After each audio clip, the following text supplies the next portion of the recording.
నాన్నకి నేనంటే ఇష్టం లేదు. ఎప్పుడూ కోప్పడుతూనే ఉంటాడు. ఇది రాము మదిలో మెదిలే ఆలోచన.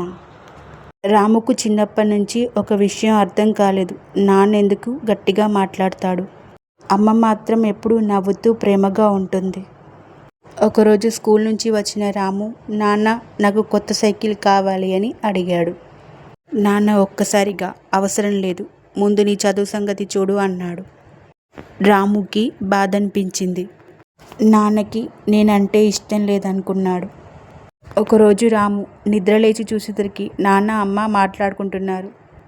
రాము పుట్టినరోజు వస్తుంది, వాడికి సైకిల్ కొనాలి, డబ్బులు తక్కువయ్యాయి, నేను కొంచెం ఎక్కువ పని చేయాలి అని మాట్లాడుకుంటున్నారు.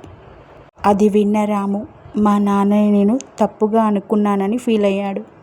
నెక్స్ట్ డే నాన్న ఒక చిన్న సైకిల్ తీసుకొచ్చి రాముకి హ్యాపీ బర్త్డే అని చెప్పి గిఫ్ట్ ఇచ్చాడు.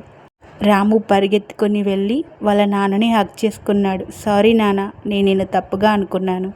నాన్న ప్రేమగా మాట్లాడినా లేదా కోపంగా మాట్లాడినా అది మంచిగా అయి ఉంటుంది. అది మనం గుర్తుపెట్టుకోవాలి.